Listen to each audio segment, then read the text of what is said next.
Assalamualaikum warahmatullahi wabarakatuh. Selamat sore. Hari ini kita akan membahas tentang antropometri.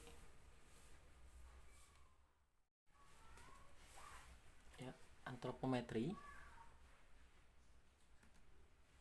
Tujuan pembelajarannya memberikan pemahaman rancang bangun fasilitas atau stasiun kerja yang ergonomis dengan memperhatikan faktor antropometri.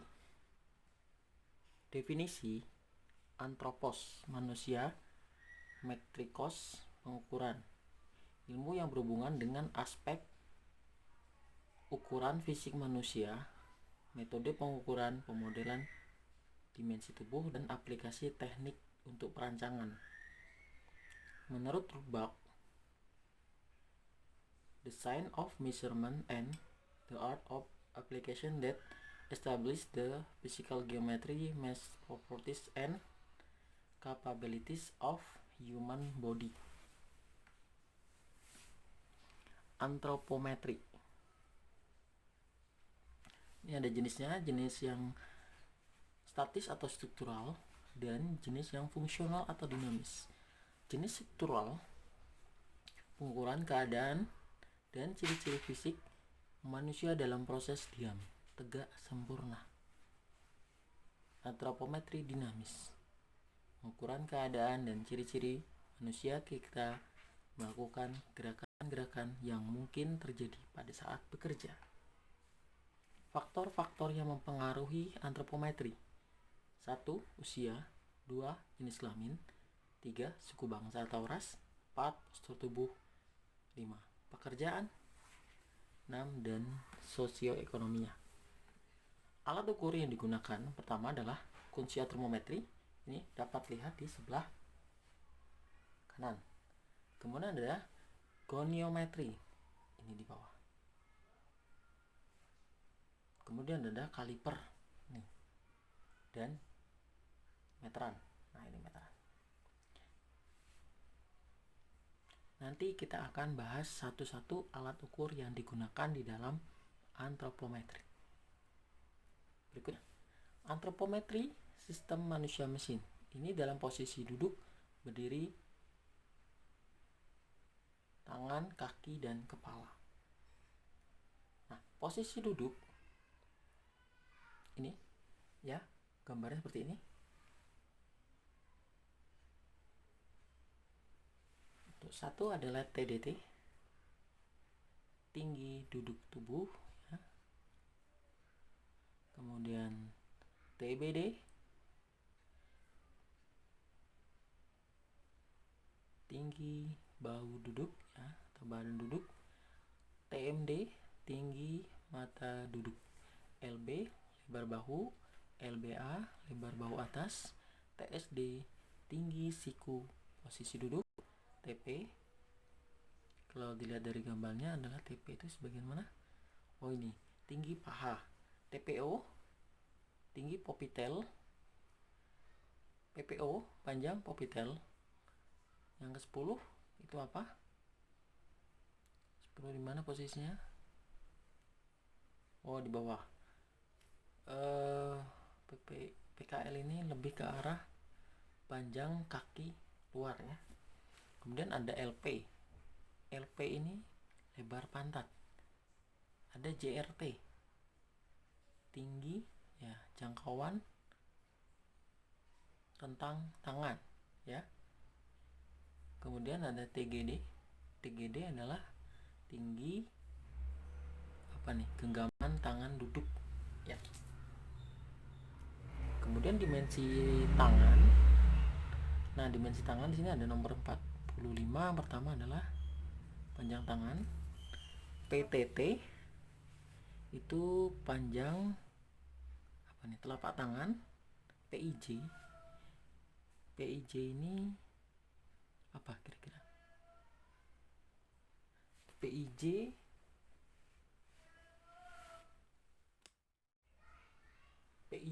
adalah panjang ibu jari.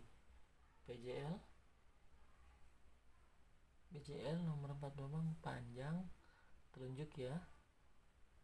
Kemudian panjang jari tengah, PJM panjang jari manis, PJK panjang jari kecil, ranking. Kemudian ada 52 yaitu TTR. TTR di sini apa ini? TTR.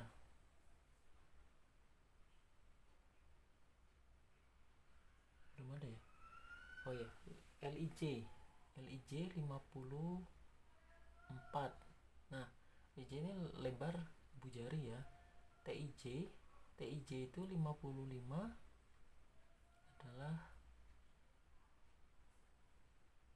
tinggi, tebal ya, tebal ibu jari ya. LJL 56 di sini, lebar ya, lebar jari telunjuk. TJL 57 tinggi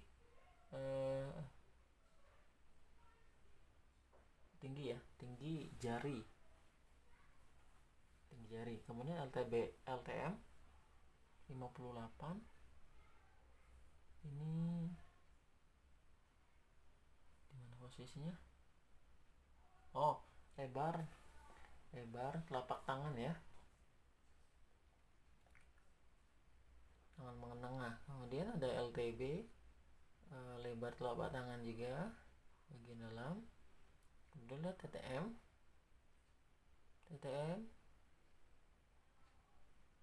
adalah tinggi dari apa nih namanya, buku jari ya. Kemudian ada 61. Nah, ini tinggi dari apa namanya sebutannya, tebal tangan ya. Ada LB Max ini 62 itu lebar bentangan tangan maksimal. Kemudian adanya dimensi kaki, ada PTI, PTLK, PKK, LI, LTI, TMI, TTI, JHMI ya. Karena ada lebar dimensi kepala ya. Di sini yang dipakai adalah PK, LK, DMD, DPK, DPK, AB, TBL, ADT, MPK, MBK, APM, HPK, HBK, MUPK, LM. Nah, contoh aplikasi antropometri ini seperti ini ya. Gambar pertama, orang menggunakan meja ya. Terus yang kedua, sedang mengemudi, dan 3 sedang bekerja ya. Ini sedang bekerja. Berikutnya, contoh perancangan produk berdasarkan antropometri. Nah, ini merancang sebuah kursi roda ya. Kursi roda. Nah, ini melakukan aplikasi, namanya menggunakan aplikasi Ergovelo. Nah, contoh perancangan kursi dan bangku sekolah seperti ini. Ini pertama kursi kuliah, yang kedua ini sama kursi kuliah juga, atau kursi dipakai untuk sekolahan SD juga bisa. Ini bangku sekolah dasar. Nah, pedoman kerja posisi duduk seperti ini. Pekerjaan dilakukan pada waktu yang lama ya, jika memungkinkan menyediakan meja yang dapat diatur turun dan naik. Kemudian ketinggian landasan kerja tidak memerlukan fleksi tulang belakang yang berlebihan. Fleksi tulang belakang berlebihan ini lebih ke arah derajat ya, atau sudut kemiringan. Kemudian landasan kerja harus memungkinkan lengan menggantung pada posisi rileks dari bahu dengan lengan bawah mendekati posisi horizontal atau sedikit ya. Kemudian pedoman kerja posisi berdiri. Kerja posisi berdiri lebih melelahkan daripada posisi duduk. Energi yang dikeluarkan lebih banyak, 10% sampai 15% dibandingkan dengan posisi duduk. Ketinggian landasan kerja posisi berdiri sebagai berikut. Pekerja dengan ketelitian tinggi landasan 5 sampai 10 cm di atas tinggi siku berdiri. Pekerja ringan, tinggi landasan adalah 10 sampai 15 cm di bawah tinggi siku berdiri. Pekerjaan dengan penekanan tinggi landasan adalah 15 sampai 40 cm di bawah tinggi siku berdiri. Kemudian ada kerja posisi berdiri. Nah, seperti ini bentuknya. Posisi berdiri pertama kerja dengan penekanan, yang kedua dengan ketelitian, pekerjaan ringan. Nah, seperti ini. Ini penekanan ya. Kerja dengan penekanan, yang kedua kerja dengan ketelitian. Seperti ini. Lebih tinggi ya. Kemudian pekerjaan ringan, nah seperti ini. Ya, bisa dilihat seperti itu. Nah, pedoman kerja posisi duduk berdiri. Posisi duduk berdiri mempunyai keuntungan secara biomekanis, di mana tekanan pada tulang belakang dan pinggang 30% lebih rendah dibandingkan dengan posisi duduk maupun berdiri terus menerus. Nah, pedoman kerja duduk berdiri, nah begini. Nah, ini posisi duduk berdiri. Nah, ini seperti ini. Kerja suatu duduk dan suatu saat berdiri. Nah, ini setengah-setengah ya.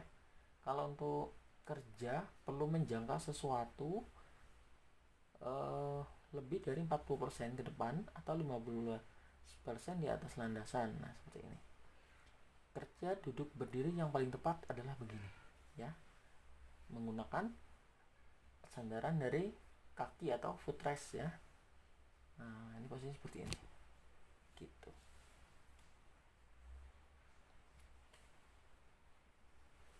Pemilihan sikap kerja.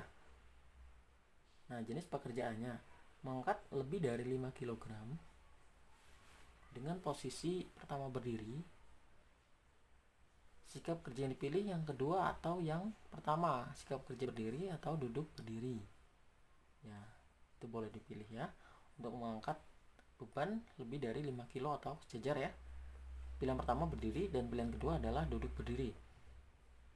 Bekerja di bawah tinggi siku, itu berdiri dan duduk berdiri.